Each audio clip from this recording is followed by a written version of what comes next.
Hello, everyone. Welcome to the starting portion of Week 2 of the Link to the Past Randomizer Spoiler Log Edition. I am in the booth. My name is Hammerbro, and I am joined today by Kern. How are you doing today, my friend? I am doing great. Always a pleasure to watch a spoiler race. This is my favorite format. Oh yeah, it's probably my favorite format as well, if we're just talking about watching. For the runners, it's not terribly friendly. How it works is they get a full spoiler log 15 minutes before they start. As you can see on Cadenza's timer, we will have about 20 seconds left. But that spoiler log gives them everything they need, from the item locations to the tree pulls, all that stuff. And they have 15 minutes to devise a route as cleanly and as quickly as they can, and then they have about somewhere between 50 minutes and an hour and 5 minutes, depending on how terrible the seed is, to run through, get as little safeties as they can, and not die. So here we go. Yeah, and this one, we're not going to reveal what's in the log because we don't want to inadvertently help the runners. But hey, there's the ice run start. But I can tell you that this is not a nice log. So expect some hard choices here from these runners.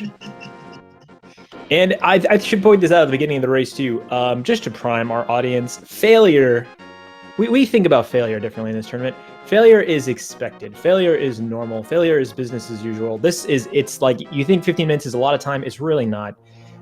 It's very common for even the most high-level runners to make routing quote-unquote blunders, or to die on bosses, or do stuff that you would normally never see them do in a normal rando race. So this is all just business as usual here for us in the spoiler tournament. Yeah, that is a really good point, because a lot of that 15 minutes is required to just get everything that you need to complete the game, and that doesn't really leave you a whole lot of time for trying to figure out where the hearts are, where half magic or powder, your other safeties are, as we see a lovely set of boots on the bottle vendor. That's going to make things a bit quicker. Yeah, it looks like Cadenza went into the well to grab the 300 first before going into the blind's hut. I imagine it's probably not going to make a huge difference which one went where first.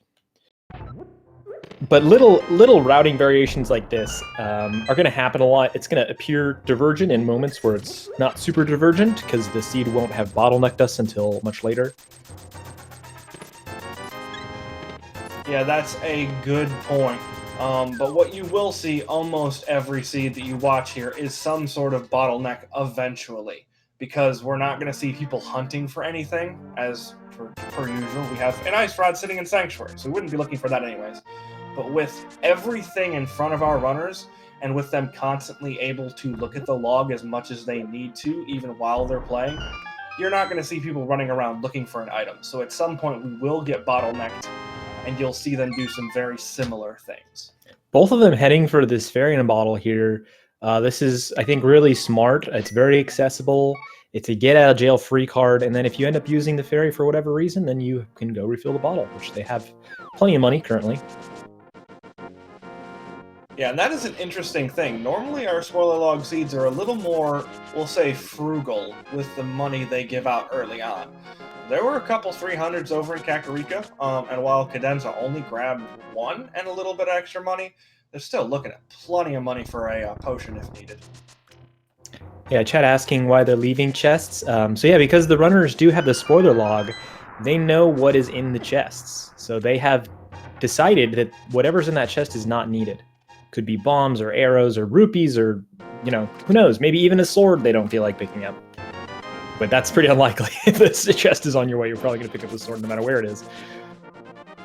Yeah, exactly. And a lot of that you had just said is the reason that failure's not a big deal for us. Because the main runner set of strategy is what can you get away with not using. And because of that, because you're just walking that very thin tightrope of just enough safety to survive, but not so much safety that you lose time picking it up. That's why you're almost definitely every race going to see someone die at some point or another.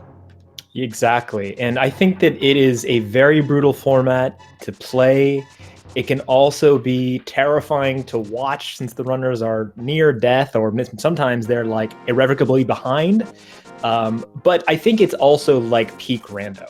If you enjoy, watching watching runners have a lead because they've earned it versus because they got bailed out of a rough situation via the luck, that doesn't really happen here. I mean, there is randomization, still a little bit like boss RNG and stuff, or like we're seeing here in Mini Moldorm Cave, some uncooperative Mini Moldorm RNG, but by and large, randomization takes a backseat in this race, and it is all about testing your routing ability, your execution ability, and your comfortability with low percent. So it's the ultimate test for a rando player.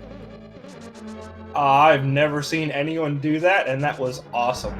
Oh, the bonk over the sand line there. Yeah, that's pretty cool. It's standard in most game modes. You see them might sword dash through if they have like the fire sword, for example. But yeah, you can bonk over when you don't have the sword. It is an interesting swordless strat. It's a very small gap though. It looks a lot easier than it actually is because you have to be low so you don't get stuck in the sandline pit. You have to be far enough to the right that you can actually bonk on the rail, but not so far that you will grab the wall when you try to dash turn in for the bonk. So it's actually a lot harder than it looks. And Eriror pulling it off seamlessly as we would expect from a runner of his caliber.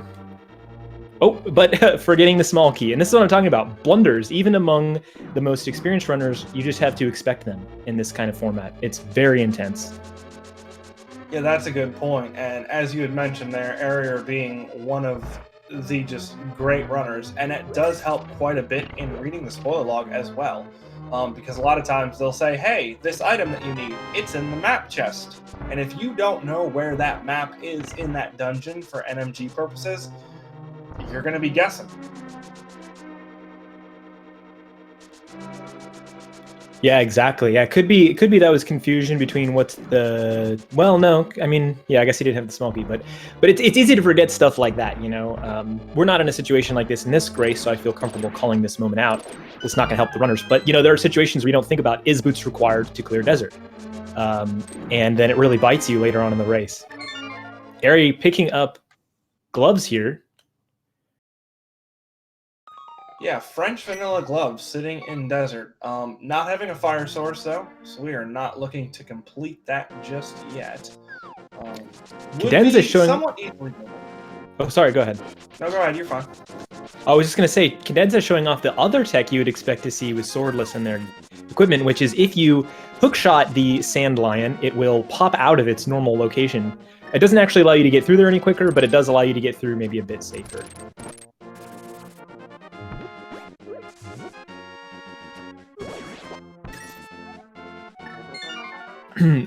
Eri going for a stun prize there. I think he didn't. My guess, he has 530 some rupees. My guess is that wasn't for the rupees. He was checking because he wants some consumable, probably bombs for the Mini Moldorm Cave. And yeah, finds it in front of the house this time. Yeah, thankfully the 50-50 rock being friendly there, which is another wonderful source of information. If you know where those 50-50 bomb drop rocks are, they can save your butt at several occasions, honestly. Yeah, and I should call out that these runners do have access to the log. They can check what the stun prize is. The tree or the bush crab, you could have checked that as well. But didn't, and it's not always useful to do that. Just happened to find himself in a situation where he needed consumables. But that could also be a sign of just how hard this seed was to route. Could be that Eri was so focused on trying to develop the best route that he just simply did not have time to check those things in the log and think about, is he going to have bombs by the time he gets to Mini Moldorm Cave? Well, with that second glove for both of them now, we are sitting at 8-minute swordless Dark World access. And that gave Cadenza just a little bit time to catch up with Eri's execution advantage, and now they're neck and neck again. Yeah, not to mention those Mini Moldorms on Eriror's side were not being friendly either, so... Oh, Eri showing off some nice game knowledge, going again for another bomb, and yeah, gonna do the bonk bomb as well. Consumable management is very, very important in spoiler races. It's another one of the things I love about it. In a normal rando race, you expect to get consumables and all the extra chests you're opening up. In spoiler races, you are intentionally avoiding those chests, unless you happen to know you need the bombs or whatever. So you need to be much more conscious of your consumables.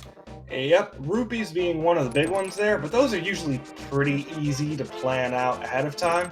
because they're very, very finite, definite, and you can easily add them up in your head. If you need this, it's 30 rupees. If you need this, it's 80. You need to get in the pod, it's 110, etc., etc.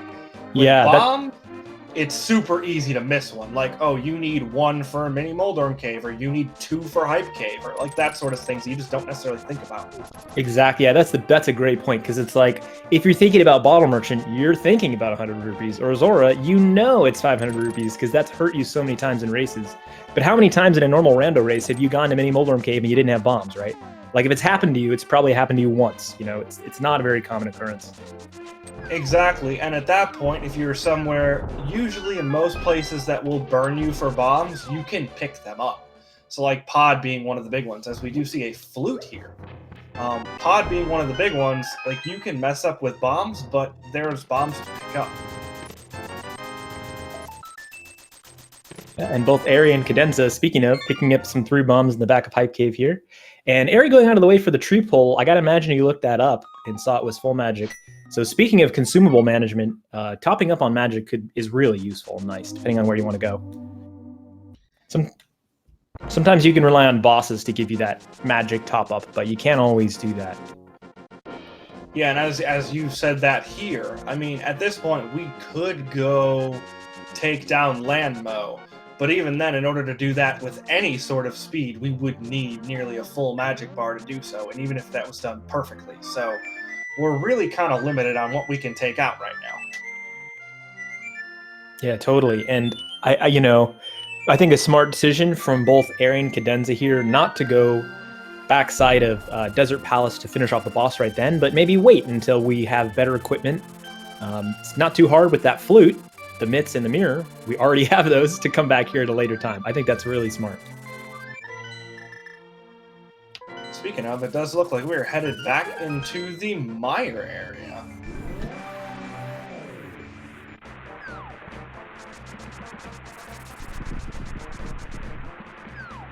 So yeah, it looks like this could just be a stop off for Mire Shed, but would also be a decent time to route in Desert. Well, Eriror with that mirror out makes me think it's a bit more of a potential.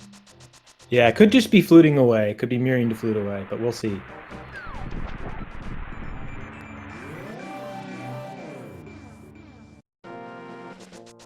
Yeah, so it looks like Cadenza fluting away.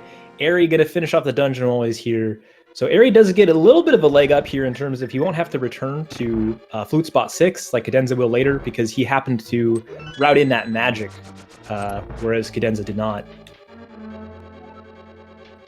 Yep, and that's one of those things that you had mentioned. You know, we talk about routing blunders, but every now and again you'll get a true galaxy brain call by one of the runners, and Eriror grabbing that magic from the tree pole was one of those instances where now I have the magic, now I can go take out Landmo, 1 crystal, and presumably is not going to have to come back here to the area for any purpose at all throughout the rest of the race.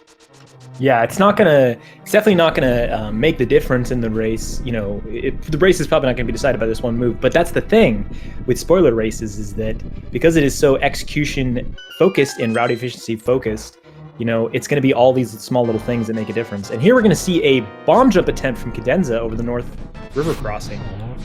Wait, wasn't this bomb jump attempt named after you? That's what I have heard. But I feel awkward using that name myself, so I'm just gonna call it the North Dark River Crossing bomb jump.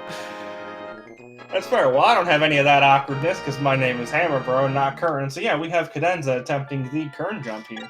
It is very difficult, requires basically perfect timing, and there we have it. It is one of the few ways to get over to this side of the Dark World without the hammer. So with that bomb jump here, I'm almost thinking we may have a required Agassiz that Cadenza is just ignoring by doing a fancy little bomb jump there. Oh yeah, that's interesting. I mean, we're still on Fire Sword, but who's to say that there isn't another sword or cape in the pool that could be taking us there? Eri going to the mountain, Cadenza going to pod. This is a significant routing divergence, especially considering that Cadenza had to bomb jump to get over here. If Eri can skip that, you know, and save time, then that could be big. But if Cadenza's galaxy braining something by coming over here, that could also be big. Yeah, that's a good point. And with Cadenza having the mirror as well, This is Eastern. This is Pod. This is the hospital. There's a bunch of stuff over here that we have not seen yet.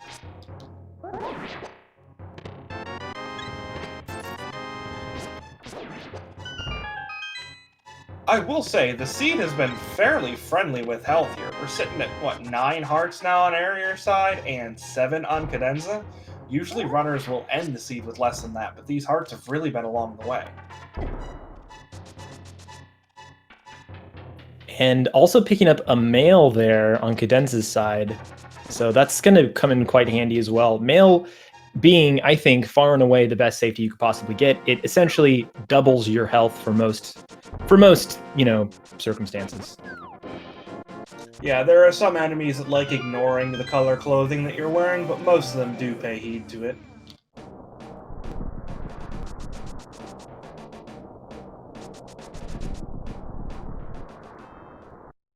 Alright, so one into Pod and the other one into our wonderful little Dark Death Mountain here. It is going to be really intriguing to see what each runner comes away with. Especially because Cadenza is nowhere near able to complete this dungeon, like whatsoever. We are missing 2 key items to be able to do so. Who knows? Maybe they're here. Oh, so terrible. Eri just going up through Super Bunny because he has to get to where he wants to be, likely Hookshot Cave, because he cannot open Turtle Rock to get to the top of the mountain. So must be something good here.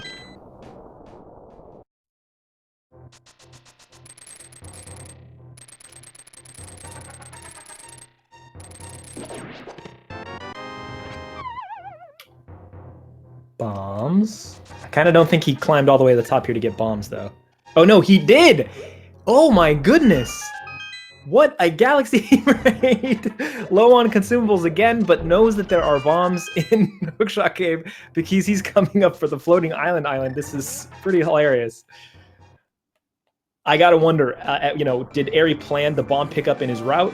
Or was this a last minute, oh crap, I don't have bombs kind of play?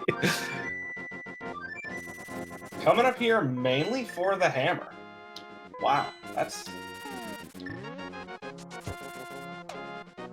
And yeah, with that hammer, Eriror will be able to avoid that current jump.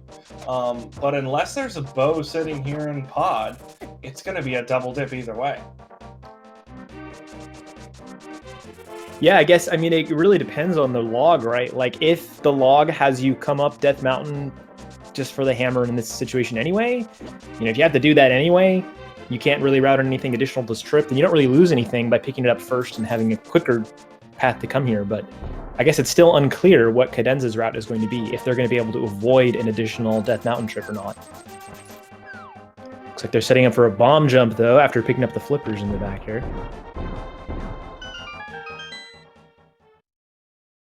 Yeah, and with that hammer sitting on Floating Island and the flippers sitting here in Pod, I'm almost positive that the seed would have wanted you to... Whoa, that was kind of an interesting deflection there. Anyways, I'm almost positive the seed would have wanted you to go in and grab that hammer from Floating Island, and that would have been your proper Dark World access to get over the Pod. Oh, yes, right, exactly, yeah. With the flippers here. Especially because we still haven't seen that lamp. Now, there's a decent possibility that it's around somewhere and that our runners just don't deem it worth the time.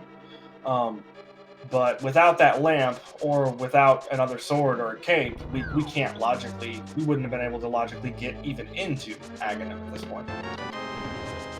Uh-oh, Cadenza getting a little bit bullied in the dark maze here, looks like. Looks like they're near the bottom of the room, but they're trying to make their way around this final Kadongo. I can't tell exactly. It looks like they've taken a wrong turn somewhere, because it seems like they should be able to go farther down, and they're not able to. Yeah, we did see them try to attempt the hammer jump. That could have been in order to avoid having to navigate through the maze. But they ended up having to come through after failing the hammer jump. And there's the flippers on Eriror's side. Oh, and the death on Cadenza's. But we do have a ferry.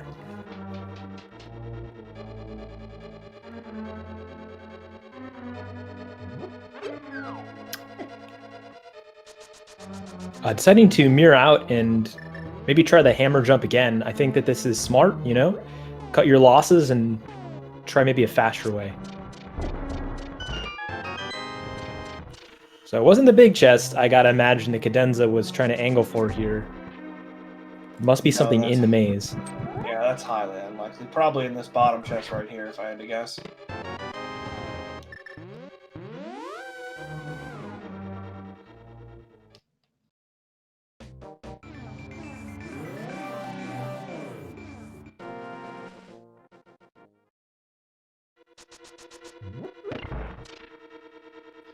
So at this point, it's important to note what palettes tend to not show up in the dark. And the main one that I can think of is golden. I haven't seen enough of Eriror's... there it is, on Cadenza's side. Ether. Ether is what they picked up, and there's the Cane of Samaria. So if you want a big old targeting hint to where they might be going next...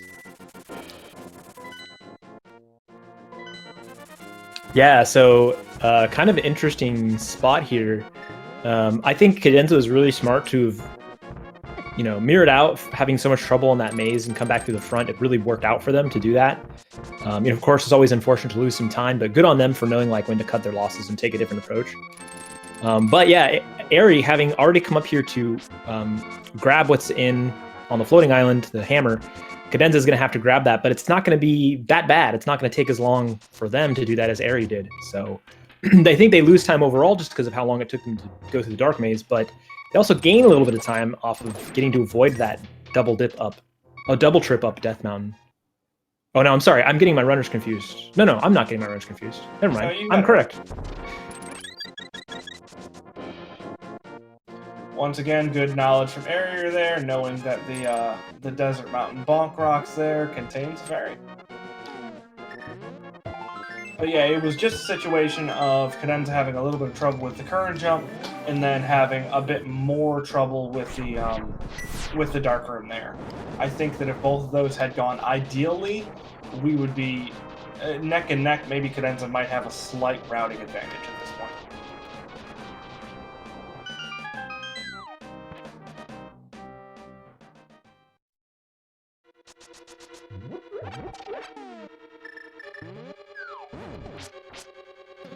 And I'm going to go ahead and talk about something that you briefly kind of alluded to, where you said you didn't want to give the runners hints, and that's because one of the big differences between this type of race versus a lot of other randomizer types of races is that because we know where everything is, because both the runners know, the tracker know, the comms know, all that stuff, we allow screen sniping.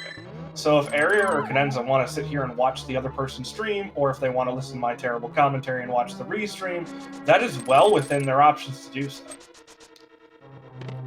Yeah, it's kind of an interesting opportunity we have in this tournament to, since, you know, they're not going to spoil locations for each other. Yeah, but we do, as commentators, you know, because we have the log as well, we just want to be a little careful because, you know, there is a 15-minute study period time.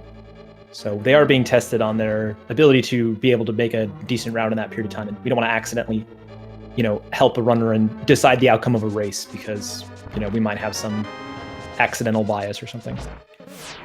Exactly, especially in an instance where we see some sort of insane divergence, where if we see someone potentially making a mistake and heading towards Swamp Palace without the flippers, us saying, oh, well, this person just picked up the flippers from so-and-so, could very well change their route and change the outcome of the game.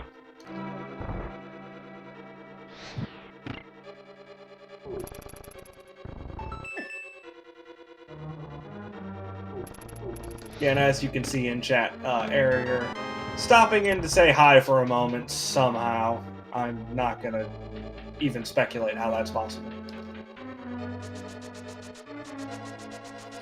Yeah, what makes this even more impressive is Eri plays on keyboard. Actually, I don't actually know if Eri plays on keyboard. I just did that because I thought it was a good joke. And I stand by it. I was going to say, if that's the case, that's even more insane. Eri in chat saying, what? So I'm pretty sure I got that 100% right.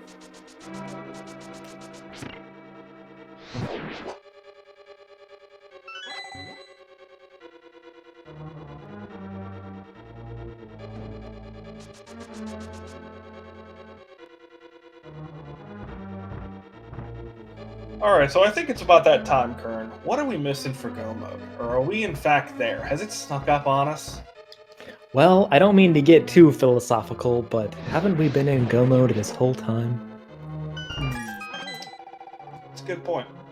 But yeah, I mean, we don't need to go into Mire at all, so maybe we're there already, I guess. I mean, we need another sword, right? I'd love a sword. Yeah, that'd be nice at some point. I'm sure Eriror and Cadenza would love a sword too.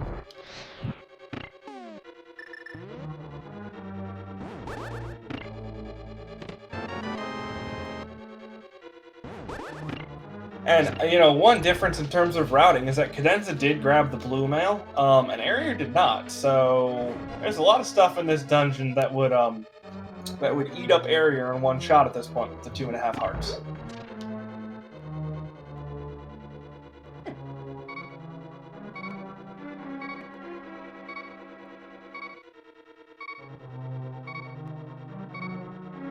Harry still having that fairy here can afford to be a little risky with his health. With the key there, can also afford to skip the laser bridge, which is really nice.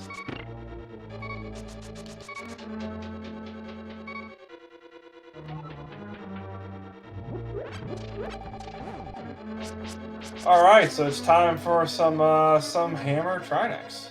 Unless you really want to do sword spins, and I don't think we're going to see that today. I don't even think it's possible with their magic. Maybe it is possible. Well, I know for sure it is possible with their magic, but I was going to say without using glitches. There is a minor glitch you could do to cheese your magic a little bit. There's a few of them, actually. Anyway, I'm sorry, I'm distracting from the race. Ari doing some very nice backdoor strats. Yeah, with the hammer, no less. Goodness gracious. Yeah, the big danger in this fight for Ari and for anybody trying to do a hammer Trinex is running out of magic. And you can see Ari one rod shot away from that, so it feels pretty close, but that's actually, you know, pretty comfortable when you can have leftover magic and doing a hammer Trinex fight. Very nicely done with that hammer. 4 shots immediately, and then just had to do a quick turtle dodge and 5th shot down, and we have a Trinex cut. And another heart. Cool. Oh, and chat reminding us that they did pick up a green pot, so Ari was totally fine there in 5 million different directions. And yeah, just to expand on what I meant by those glitches there, Oshur's kind of saying so in chat, but it is possible to restun a Trinex head as it's unfreezing if you slash it or hit it on the exact frame that it unfreezes. It's a little bit stupid of tech. You could pause buffer in order to see that frame correctly, but it does significantly slow the fight down. Oh, that sounds like a nightmare. Yeah, I don't think I've ever seen it actually come up as a tech anybody's had to use. Particularly because on most modes you will have the hammer when you face Trinex, but that's not always true. So Ari with a little bit like a half TR lead coming out of Turtle Rock over Cadenza. Yeah, not to mention that Desert Palace clear, which won't take very long on Cadenza's side since we do have the big key and everything else required here, but it does add up.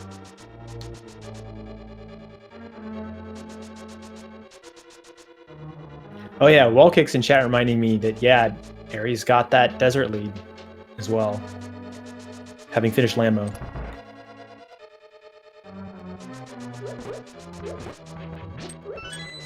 And flying through TR, it is really nice to know that you only have to pick up a chest or two the whole way and just get to skip the rest of them.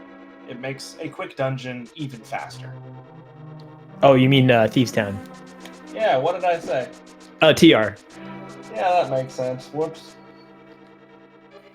Thieves Rustic Village. I don't know what the R is standing for.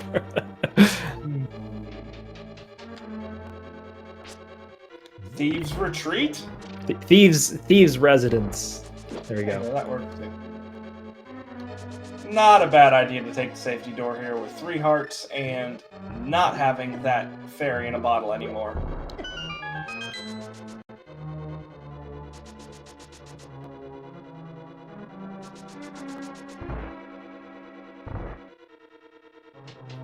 Decides to take a death heal here. Yeah, there was a little bit of debate there for a moment. It's like, heck it, I'll get 4 or 5 hearts back for it. Yeah, I mean, you're accepting the, I don't know what it is, like 5 to 7 second time loss to watch the death cutscene, but you also might save the time that it would take to come all the way back to Trinex and fight him again if you died in the middle of the fight, so...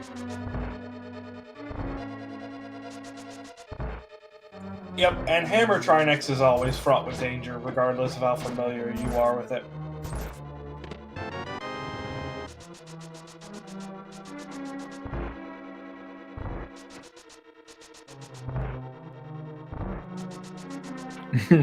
Ari saying in chat, muscle memory is a thing, nice compass. I was thinking the same thing, but I wasn't going to say it. I was going to cut him some slack, and then this guy just had to go ahead and type it. In the middle of a race. Though, to be fair, that could have been in the middle of the blind kill for him, since there is a bit of a stream delay. So Cadenza going for the first few hits on the red head and now going for the blue, trying to avoid that ice. It's very... Oh, no. I think they are now out of magic, yep, and decide to kill themselves on Trinex to reset the fight quickly as possible. It's 1 extra rod shot, unfortunately. That is super unfortunate. Thankfully, there is a full magic refill sitting right up here before the fight.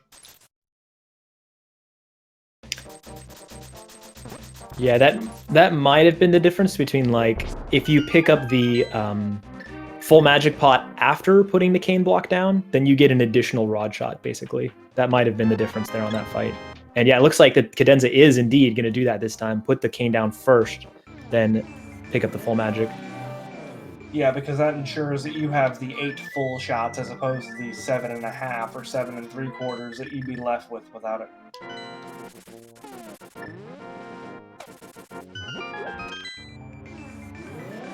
Alright, so meanwhile, it looks like Eriror is going to be headed back into pod, and then probably Eastern right afterwards, I would presume. Oh, much better.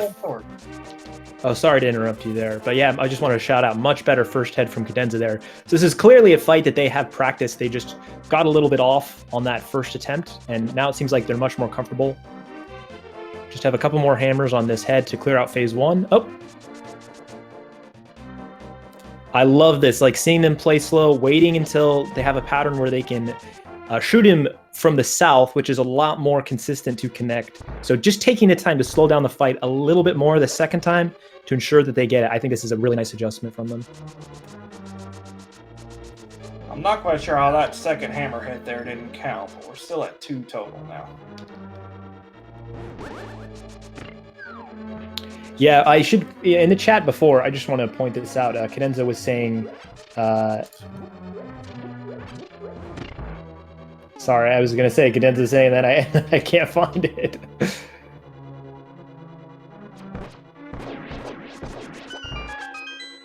Oh, it might have been in the lobby. I might be thinking the wrong place. Anyway, they were talking about how, in their opinion, Eri has an execution advantage over them, and I think that would be hard for anybody to say that they had an execution advantage over Eri. So this could be, you feel that pressure, like I need to go as fast as possible. I have to do this fast, this fight, Trinex fight or whatever, as fast as I know I can. But when in fact what you might need in that moment for your consistency's sake is to slow down a little bit, especially in this high pressure, high intensity format that is the spoiler race. So anyway, I just wanted to point out that, that's very possible something like that could be happening right now. But yeah, I think that the way that Cadenza is deciding to adjust here in their play just speaks to, their ability to assess what's happening and do what's necessary to fix the issue. Because it can be really easy to start to spiral out of control on a failed fighter sword Trinex fight like that. But they didn't let that happen at all, so good on them. Yeah, that's a good point, and quite frequently what it usually speaks to is experience in this sort of situations, because it is so easy to emotionally just like try to either freak out and go faster or start to, as chat frequently calls it, tilt. Yeah. And neither of those happened. If anything, they slowed down a little bit, made sure they got the rod shots in, made sure the hammer hits were good, and it made the fight just a lot easier.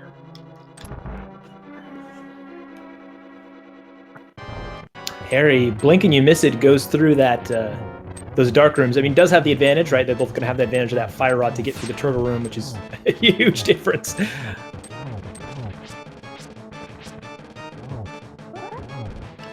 that's a good point. Using some hammer hits here. Can't even get the hammers in what's up against the wall like that. If Eri had pressed the up on the D-pad to try to get a hammer hit in, it's possible that he could have taken damage from the hammer and Helmsword hitbox. So it was kind of a funny adjustment that, you know, he switched to some sword spins. That was pretty great. That was about all he had left, because Helmsword was definitely looking for a little bit of, I don't know, tackling, I guess. That was really up close and personal. Yeah.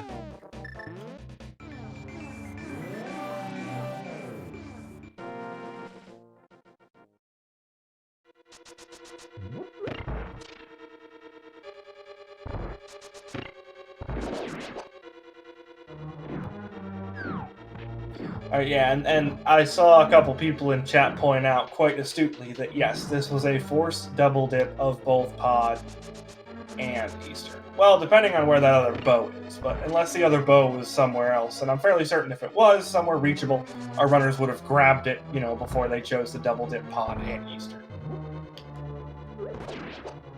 Yeah.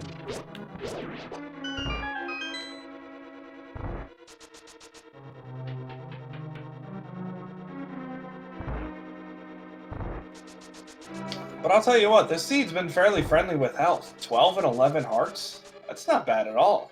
And they didn't really have to go out of the way to get it either.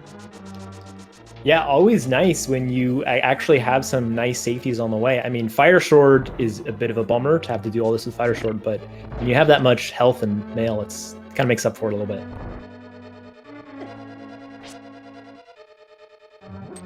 Yeah, that fighter sword, we're sitting at, I don't know, 36 minutes. That's not friendly, especially not in the spoiler log setting, but at least we have one, I guess?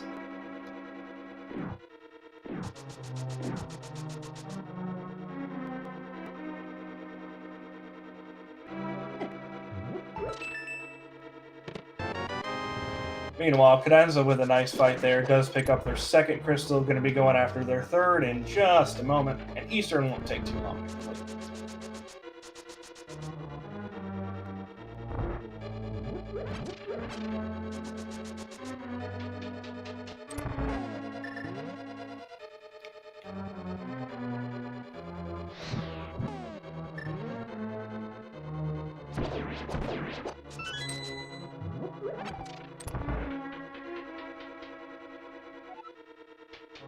Nicely done there. That dark room is not generally one that's known as difficult because it is sitting in the first dungeon of the game, but those Igors, they take a heart of damage regardless of what mail you're using, and they can really sneak up on you and do a lot of damage if you're not careful. So pulling out the fire rod just to be able to see stuff, not a bad idea.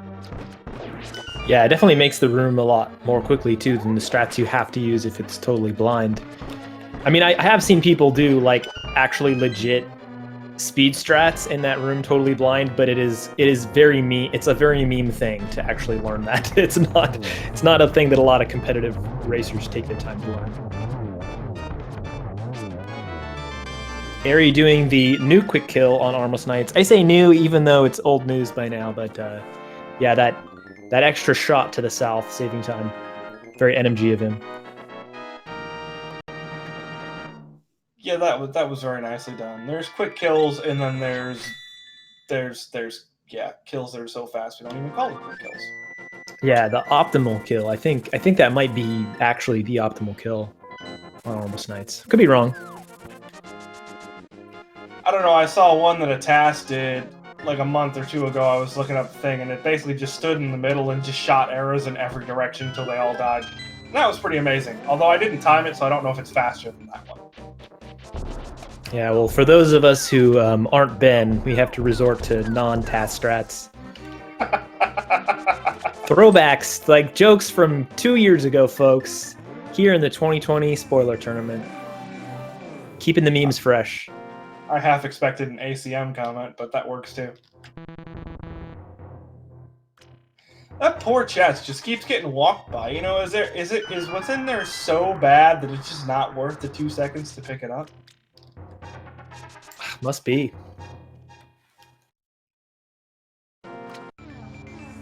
Because they both walked by it twice when getting the hook shot, and then just strolled by it 2 more times there from Eriror.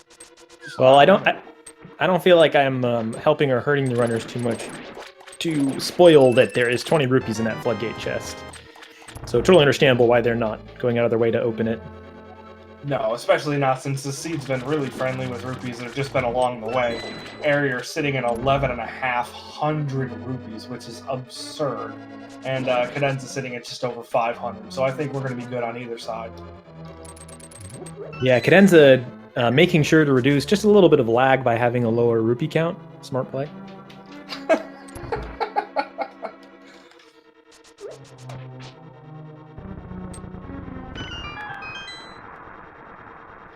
Alright, that is 3 crystals for Cadenza. Eriror is currently going after their 5th.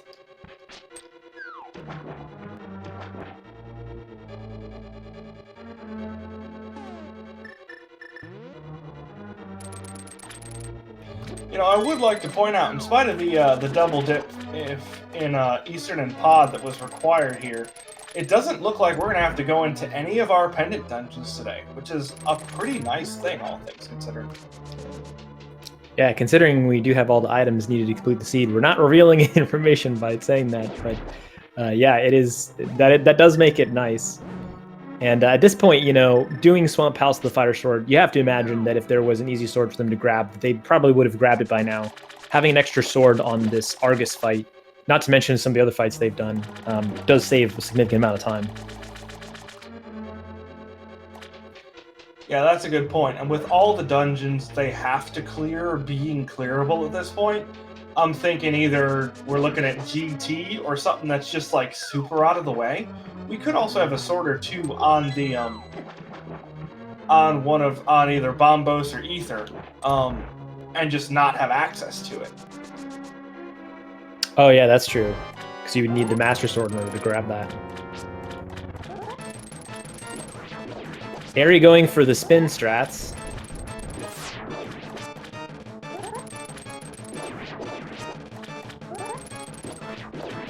It is not easy to time this correctly, and he's doing a really job of being like, you know, also optimally you would want to be relatively close to Argus so that your hookshot has less distance that it needs to travel, and almost every single one of those spins was against 2 puffs. That is very hard to do. It could just be because I suck, but I think that actually that is legit hard to do. Oh no, that's terrible. I mean, honestly, even the double hook shot, like getting a hook shot around one of the puffs and close enough to still grab another puff, and doing that quickly enough that you have 2 of them within your sword's circumference is not a fun thing to even try.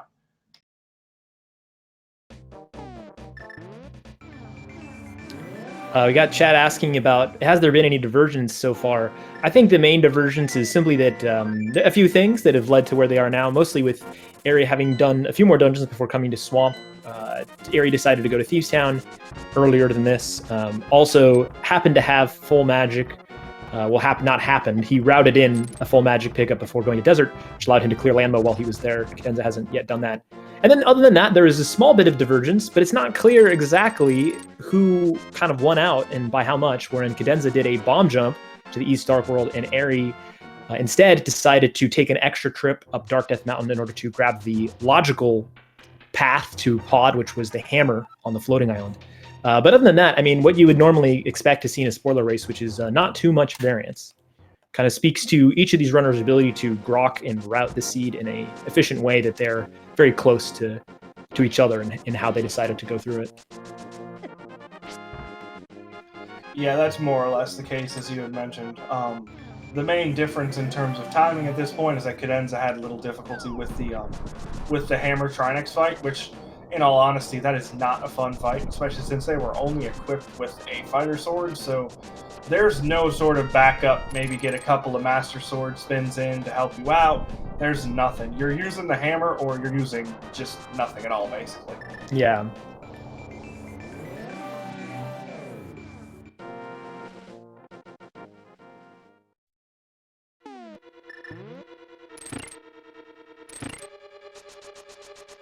Alright, and with that, we are in the 7th and final crystal for Eriror. Being Hera, with a somewhat brand new trick we've learned recently, I imagine this is going to be pretty quick.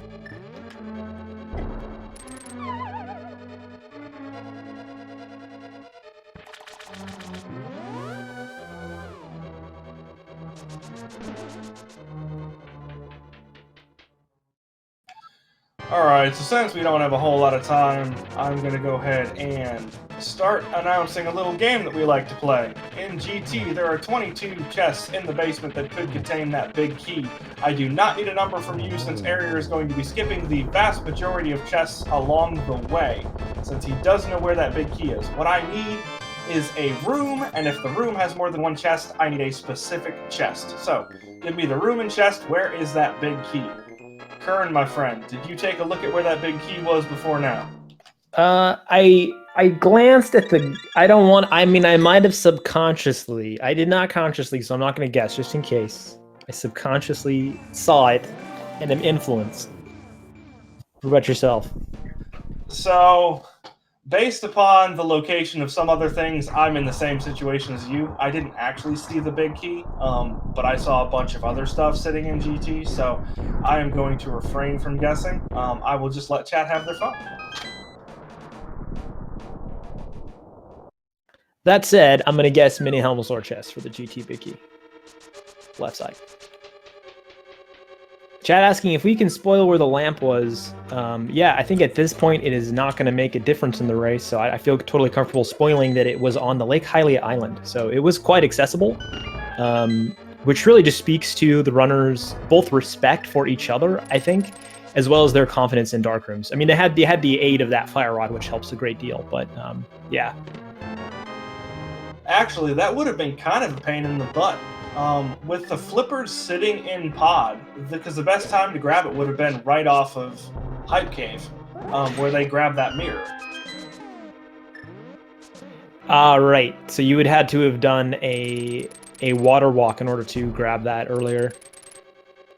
Yeah, that does make it significantly longer. But for instance, Cadenza could have, instead of bomb jumping over, they could have done a water walk armed on Skullwood's pit, taken the whirlpool, grabbed the lamp on their way over to pod, kind of, and wouldn't have lost much time in doing that, but does lose time, so there's a few ways they could have sequence broken that, but yeah, again, maybe it's just they don't feel like they need to take that time to go do that. I feel like I learn a new strat.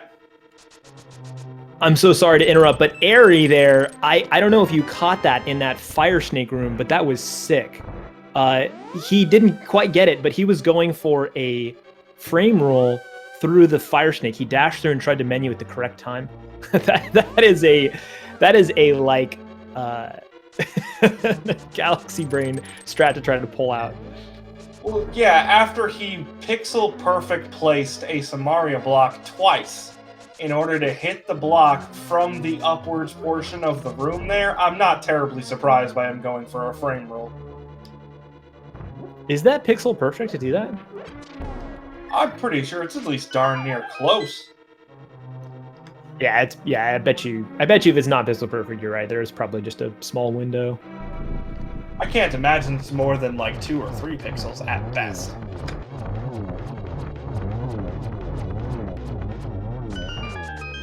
Nice fast kill on that Ice Armos.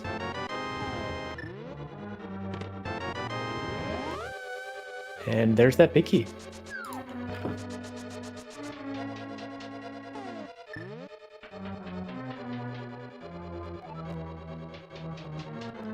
All right, right, it looks like I'm going to go ahead and give a shout out to someone because we actually got a correct guess this go around. That does not happen very often. So, shout outs to underscore music for guessing Vanilla Room upper left chest. Wow. Nice. A lot harder to win in this game than it is in the normal guessing game where you just have to get close, right? You just have to be the closest one and say a number. Yeah, that's fair. It's also depending upon the routing. You're not sticking yourself to a location. Like, you could very well be in a situation where you guess 14 thinking it's going to be one thing, and it ends up being another thing, but you're still correct. Yeah, exactly.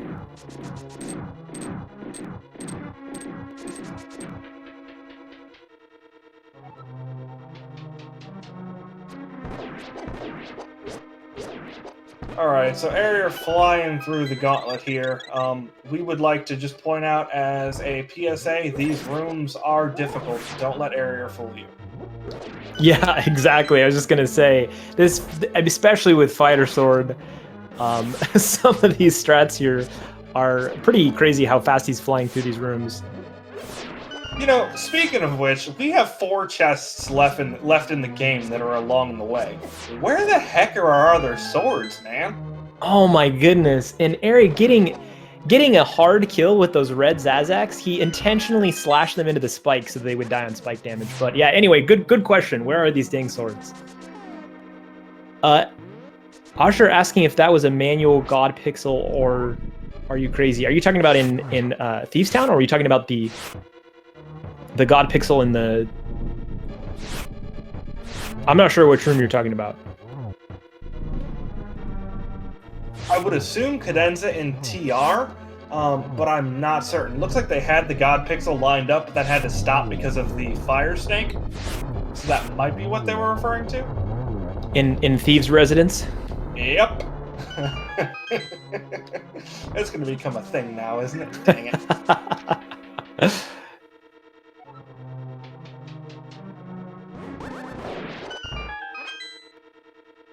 On to the most satisfying rooms in the game. They're not terribly difficult to figure out, even this one. And once you get it, you feel like such a pro gamer. Like, I'm telling you, it's so much fun. Yeah, if you've ever wanted your parents to tell you that they're proud of you, learn those Wizrobe strats. It's probably the easiest way to get them to say that.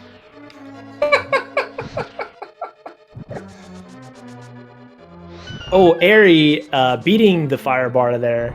Nice. I mean, I say that like I'm surprised that Eri would do it. It just brings me joy when I see people do it. Cadenza on their blind fight here. Yeah, a little bit of chaos, but still recovering pretty nicely, getting the hits in pretty quickly here. Yeah, and other than like maximum efficiency, it doesn't make a huge difference for them to, you know, stay on script since they have so much health here. They can afford to be a little, you know, reckless if they want. Hey, speaking of a forward, we got a sword there, and another one! Alrighty then, so there were 2 sitting in GT. Come on! Cool, so everyone brace yourself for some Tempered Sword Silverless strats.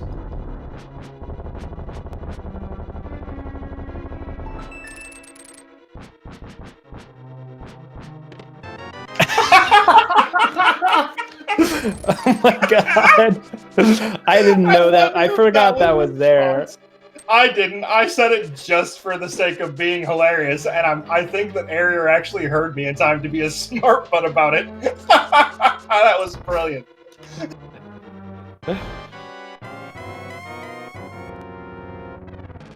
Yeah, so in the course of about a minute, we went from Fighter Sword Silverless to Master Sword Silvers. And now hopefully we can appreciate why part of why the seed was so nasty. The required double dip into both Eastern and Pod, giving you a hard choice of either going a double dip up Death Mountain in order to get to Pod, or a sequence break using a bomb jump, and Fire Sword required to get through the whole seed with no possibility for silvers until you get to the very top of Ganon's Tower. It's pretty funny. Yep, and I would like to just point out real quick that unless I'm mistaken, the third sword that we did not see is also in GT. So, you were stuck on Fighter Sword until you got here no matter what, because the third sword that we didn't see, it wasn't out of the way somewhere like on Smith. No. It was in GT as well.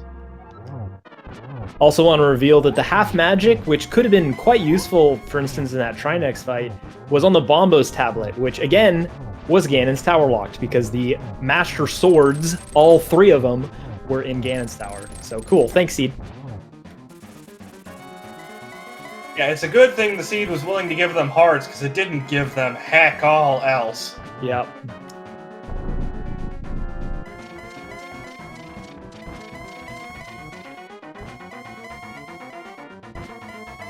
Alright, so we almost had a Harapot there by Cadenza as Ganon just isn't... Okay, there we go. Please, Ganon.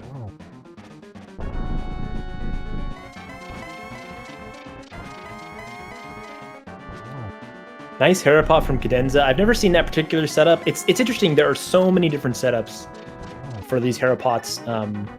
I like to see all of them, but also employing really good use of pause buffers, which I think is a very undervalued ability and strategy that actually does require practice in order to use effectively. So I like seeing pause buffers like that. Airy out of arrows.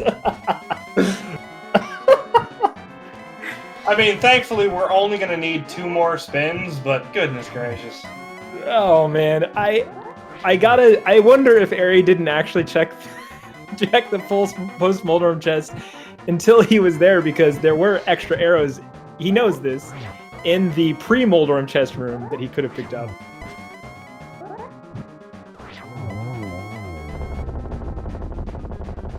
Yeah, I was gonna say, Eriror definitely knew what was in the validation chest, as we used to call it, because you don't do the dump and then open it unless you darn well know what's in there.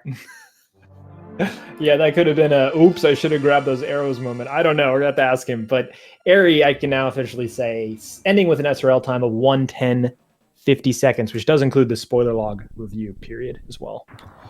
As Cadenza is entering into GT. So at the end of the day there, not that far behind Airy. And I think they did a really good job of recovering from the few mistakes that they made.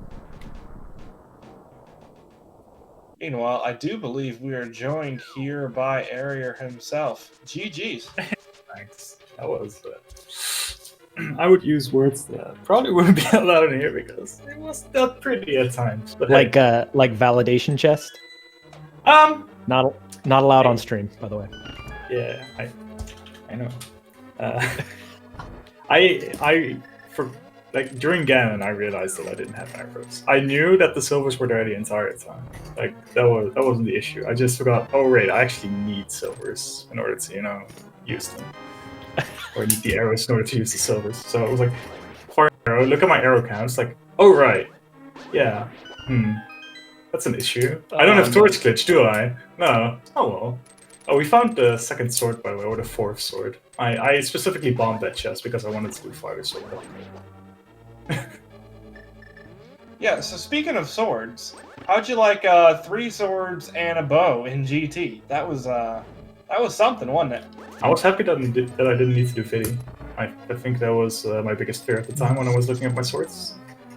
Otherwise, like, Trinex can be a little bit of an issue. Argus is just plain old boring. But it's not like I really need a sword to just clear the game. I'm just happy that I got tempered for Ganon. Yeah, I see what you're saying. It's not necessarily the difficulty; it's the patience required to like do Argus and stuff. Yeah, exactly. But otherwise, it was pretty fancy. It was, I think, this really interesting one in order to route optimally, because there were some things that were definitely doable differently, like Cadenza did the current jump, could have done a water walk or something like that. That probably would have been better than what I did. I just wanted to be safe and make sure that I just got the hammer and just flew it there. Probably loses like half a minute to a minute, especially in the way that I routed it by doing Paradox Cave before going to Dark Mountain. That was slightly awkward, but hey, it all worked out, I would say. Yeah, totally. And some cool strats we got to see too. Like that attempt at the frame roll on the Fire Snake room there. Is that something you often go for? Yeah. There's an NMG runner or like a vanilla runner called FSG who tries to teach people that often in stuff like 100% and all that, where you usually use the red boomerang for the 2 rooms before that, so you can use the mini buffer to push up. I knew that I probably wouldn't get it because I entered the warp too low, so that slightly sets up your movement a little bit differently. But other than that, I was just like, hey, I mean, I have the cane equipped, might as well just go for it. Yeah. Oh, that's interesting. So I didn't actually know that you're trying to time the frame roll based off of when you enter the warp. Does like the warp tile reset the frame roll or something? I'm not sure. I think it has to do with like the movement downwards, and then like the position between you and the fire snake. It might be like something relevant. I'm not exactly sure about the details. I just know how to do it. You need to enter the warp on like the top 2 pixels or something, then walk down, and then nudge while you dash, and then while you're in the fire snake you menu in order to set up the frame roll. Well, that was super cool to see the attempt anyway. I love stuff like that.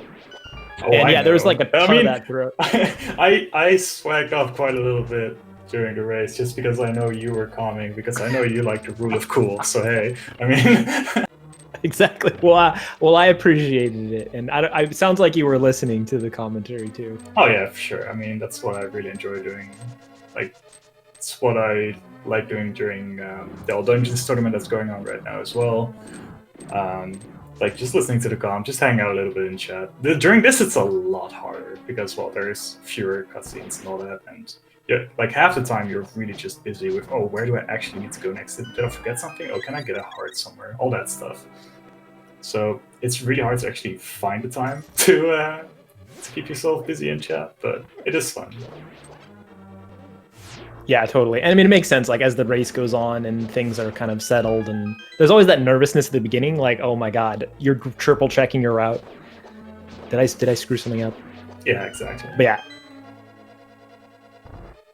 Yeah, speaking of commenting in chat, I don't know if you heard my little coy reference to, yeah, so we went from we get ready for a silverless fight, because you were just sitting there with your little sword, thump, thump, thump, thump, and then picked it up, and it made it really, really funny. So I do appreciate that.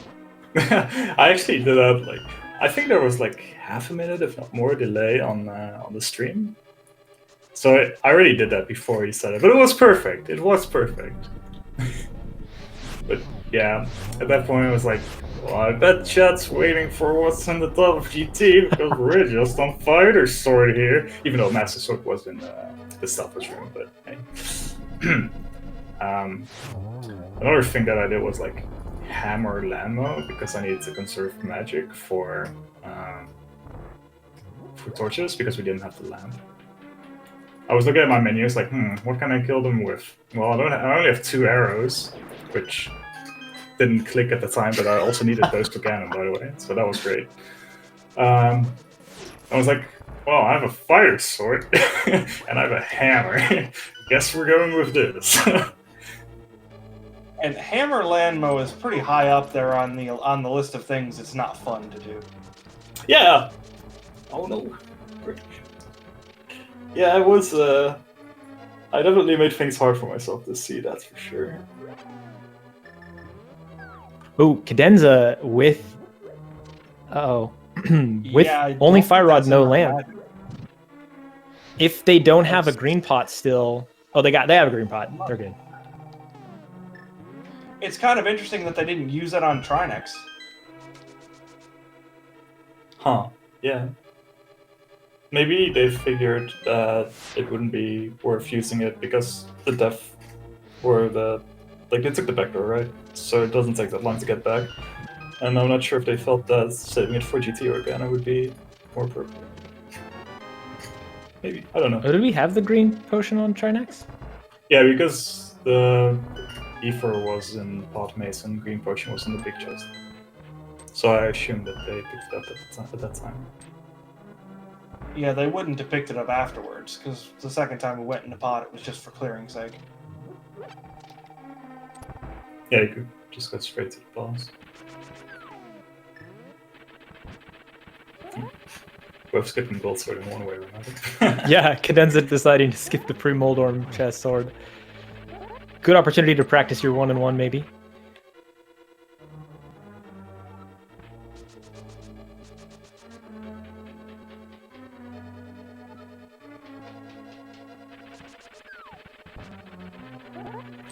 But yeah, for me, especially the stuff around Pond was the most difficult route. I also forgot to grab Blue Mill, and by the time that I finished TR, I didn't really need it anymore anyway. So I think, yeah, that's why I skipped it in total. Yeah, the blue mail was sitting in Sahasra's, I believe. Yeah, that's correct.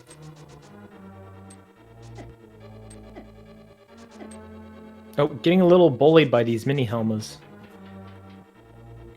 Yeah, they are not fun. If you're a little out of position there and you have to correct yourself on the ice or on the conveyors, or if you just don't have the boots, that is not a friendly room.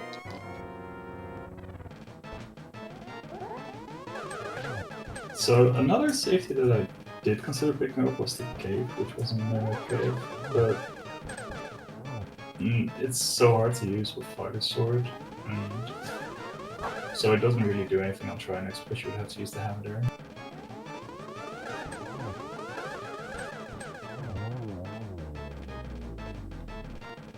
Sorry, I was so fixated on that fight there. I missed it. I missed what you were saying, Ari. Sorry about that. Oh, okay. It's at three hearts. Aga 2. I was paying close attention. Yeah, understandable. I was saying that the other safety that I would have considered picking up was the cave, which was a mirror cave, but at that point, it's like again the only fight that I would be really worried about was Trinex, and it doesn't do anything on Trinex because you need the hammer anyway.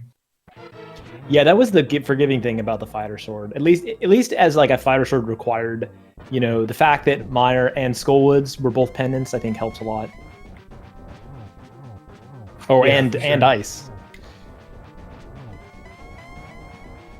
Yeah, no Mire, no ice, definitely helped a lot. Yeah, the only really difficult fight that you guys had to worry about was TR, especially since obviously having the spoiler log, you went ahead and ran into TR really, really early. It was not a great equipped fight that you had there.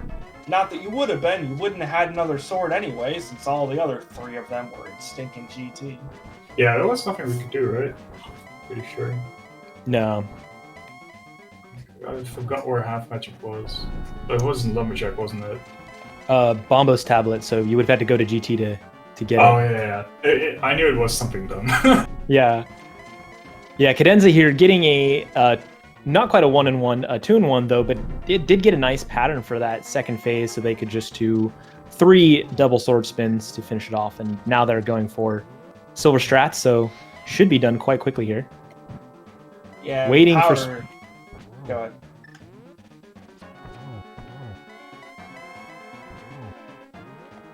I thought it wasn't GT, right? I mean, you could have gotten Mushroom in Maze game. That was like the other thing. And then you could have even gotten like Red Mill on Potion Shop, but that's a lot of time investment.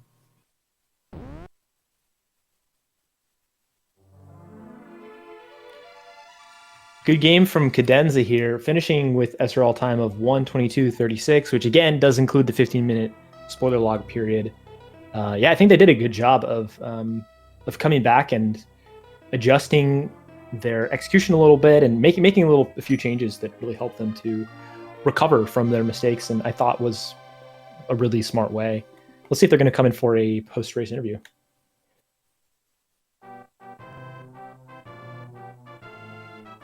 Yeah, because that change in attitude was definitely a physical thing that you could see after the first death. It wasn't rushed. It was deep breath. Came into the second fight. Did everything intelligently. You know, go ahead and use the cane first so that you get all 8 of your fire rod shots or ice rod shots, as they may be. Take a deep breath. Make sure you're hitting the heads, not wasting any shots, and the fight was done really well. So, very nicely done on their side. Yeah, and as you were saying, like that goes against all of your instincts in that moment, you know, which I think we all learn, right, when we're learning this this game when we're trying to play it quickly and getting competitive. But we all learned that you have this instinct to try to rush when you make mistakes like that, and you just spiral out of control. And it's very hard to force yourself to do the opposite of that and make the adjustments necessary.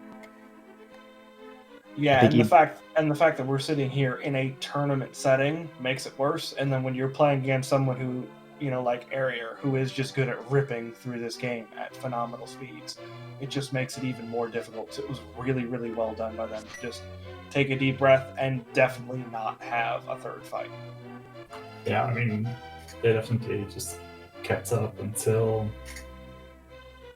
what was it, like until TR, I think. I mean, I did do desert battles in between, but otherwise, like, they were in pot before me, and then had issues with the hammer yacht. So I took a little bit of a lead going into TR, and from there on, it got extended like bit by bit. But especially the early game, I think they routed it better than me, especially stuff like bomb routing and all that, where I went to minimal and cave without a bomb and had to like fiddle around, look for bombs in order to get the hammer, and all those little things. Yeah, I definitely panicked a little bit. You recovered though. That was definitely something they consciously did, because like really early on, they just went over to Hylia shop and grabbed 10 bombs. Sorry, didn't mean to cut you off there, Kern. Oh, no problem. Yeah, I should have just done it in Kakariko. Like, get the boots, get the bottle, and then go get bombs. And then just do Gina Desert, Medium Modern Cave, and then do the entire Dark World thing. But at that point, I just blanked, and by the time I got to Medium Modern Cave, I was like, okay, well, I can get 1 bomb, then I can get 2 bombs for Hype Cave. And then at some point, I was like, wait, I also need 2 bombs for Floating Islands. Like, okay, spoiler log. Okay, there's 3 bombs in Hookshot Cave. Great, this worked out. Not like completely blanking on the fact that there's like a shop in Paradox Cave with 10 bombs. There's a shop. I think there's a shop in even the Dark World version of that cave. So it's like, well, I'm doing great here, but it all worked out. Yeah, you definitely got to show off your knowledge of knowing where those 50-50 rock drops were, and then being able to run through Hookshot Cave and go ahead and just grab those 3 bombs like instantly as you needed it. So it all ended up working out. It was probably a bit more stressful for you than it would have been otherwise, just going to a shop and grabbing your 10 bombs, but it was amusing for us to watch, so there is that. Yeah, it's a learning experience, right? Yeah, exactly. But yeah, nice job, like looking ahead for that full magic on the tree pole for that Landmo fight.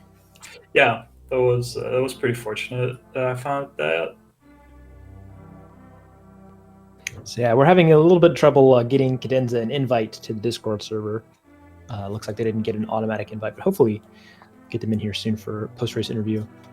But yeah, now you are 2-0, Ari, so that puts you in the top quartile of the Swiss match round so far. Is there anybody that you're like maybe excited or maybe terrified about meeting in the next week? Terrified would be Kyung. Like, okay, fair. I mean, I don't think there's anyone better in like thinking about this game in an analytical way than Kyung is. Like, I faced him 2 years ago in like the spring tournament in brackets, and he just knows so well how to time things and how long stuff takes. Like, he just works it out in his head so much. And yeah, I think he's if not just one of the best random players in general, he's definitely probably the best spoiler log player. So I would be pretty afraid of him. Otherwise, there's like so many good players in this tournament, right? So everything should be exciting, especially once you get into the 2-0, 3-0 range. And there's not going to be any easy matchups anymore. Yep, totally agree with you. And Cadenza is now with us. Good game, Cadenza. Thanks. It was a rough one. Yeah, it sure was. Yes. Thanks, GG to you.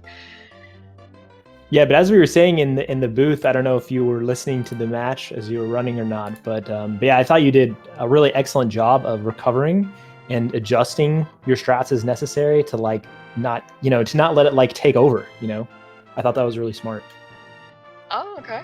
I didn't listen to the restream. I was watching the Eriror side just to see how far behind I was.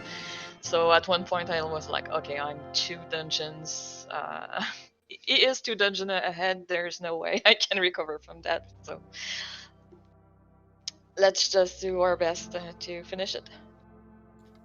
I mean, execution-wise, it was not a fun seed. Any situation where you have a bow and 3 swords in GT, Yeah. that's not a place you want to be. Yeah, and the elf magic was locked behind the master sword on Bumble's tablet, so that wasn't possible to get Yeah, either. So. that's pretty funny. When Yeah, I saw the 3 swords in GT, I was like, okay, there.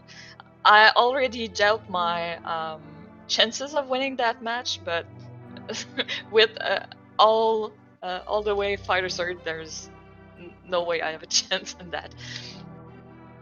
yeah, it definitely But it was presented. fun. Oh, sorry, go ahead. Sorry. I talked over you. Oh no, I was just saying it was fun nonetheless. It's good practice. Yeah, Yeah. I mean, brutal practice for sure. That's fine. Yeah, it sure was a rough run, but yeah, you kept up super well in the early game, like routing wise. I think it was only like during the hammer jump portion that like my lead started extending more. Yeah, yeah. I think I grabbed the drop that makes my hammer yam didn't work. Then I got lost in the maze, which like never happens. So I really don't know what was going on there. I think I was watching too much things at once, and I didn't keep track of where I was. So yeah, that was a bit painful. Yeah. Oh, yeah. Now that you say that, I realize, yeah, you were bombed in such a weird direction for how Yeah. you had lined up. But yeah, so it was the pickup. Oh. I think Is that so, the same thing that influences Herapod? Yeah, it's any bomb. It can be influenced by that. I think that's also why it gets thrown off an Enemizer. I mean, it's not an item pickup, but it's like the same reason why certain enemies in Enemizer throw off bomb jumps, pretty sure. Yeah, that would explain a lot. That's like I deliberately like pulled the mini helmet away so I could really get to the bridge again. Because I at some point I heard someone say something about like killing that helmet and something with that it influenced the bomb jump. So I was like, okay, I'm just gonna leave him all the way over there and just try to do hammer jump. And yeah, that's funny. I was listening to what you were saying about early bombs in the seed. When I went to get some at Lake Ilia, I was kind of panicking because I was okay. I decided that I'm going to mini Moldorm cave and I have nothing to kill the Moldorms. And then right after I bought the bombs, I was, hey, I'm going to take a hook shot. There wasn't any problem. But then I realized that I needed it to Moldorm Cave, then Egina, then Ibe Cave, so that was fine. Yeah, it was. In hindsight, it was a lot smarter to do that. I thought it was. Sorry. Oh no, go ahead. I heard you said that it would have been better to take them in Kakariko, and yes, it would have been faster. Yeah, I thought it was also interesting. The big part of routing divergence really, I think, came down to your decision to bomb jump over to the east side Dark World versus Eri, going up the Dark Death Mountain in additional time, and Eri's theorizing that he thinks that your way might have been slightly faster, and it's really hard to tell, but it was cool to see that tech for sure. Yeah, I missed it quite a few times, so I'm not sure overall it saved time. But once again, it's something like I've decided to route it this way, and I was like, oh right, I can't go to pod without a hammer? Okay, let's do that, that works. Nice thinking on the fly. Yeah, during the 15 minutes, I was looking at that section. I was like, well, I'm at Hype Cave, but I don't really want to do pod without a sword because like Dark Maze can get just awkward. Yeah. So okay, I want to do And I was like, okay, but if I just go straight to pot, oh, it can't get to pot because I don't have flippers, because those aren't pot, nor the hammer. And at that point, I was like, okay, I can get the sword first, and then I would have to go all the way back to finish up Outcast, and then go all the way back to pod. So at that point, I thought, like, okay, I'll just take an extra trip up to Death Mountain to just make sure that I have the hammer and can flute there, and just get that out of the way. And you can get like 3 hearts up in Paradox Cave, so it just makes everything a little bit safer too. Yeah, it was kind of weird that double dip required of Eastern and Pod. Yeah. Was there like a moment of like trying to figure out, is that sequence breakable at all? No, it was clear it wasn't, since you really need Samaria and Ether to get into TR to get the bow, so there wasn't anything around that. That's good, at least. It didn't, at least it didn't waste your time with that. But yeah, definitely good game to the both of you, and best of luck moving forward in the tournament. Yeah, good luck in the coming weeks, and thank you so much for the race. Thanks to you, good luck. And I guess that's about it. Thanks for the commentary, the restream, everyone in the team. Yeah, can only agree. Yeah, our pleasure. And Hammer, it was a pleasure commentating with you today. Hey, it's always a blast coming, and I'm pretty sure this is my first one with you, so I really enjoyed having you in the booth with me. It's a lot of fun. Meanwhile, shout outs to the runners. We didn't really get a chance to say it because they were running all around Hyrule like cuckoos with their heads cut off, trying to find everything except for a sword, amusingly enough. So go ahead and give both of them a follow, because they did a great job with this really, really low offensively powered seed. Yeah, and also shout outs to our tracker Velady for keeping up with us here. And later on today, same channel, we've got more spoiler tournament 2020 week 2 shenanigans with Chimo versus Pika Pals, starting at 8:15 Pacific Daylight Time. Followed up, same channel again with the Days Cloud versus Moogle Charm.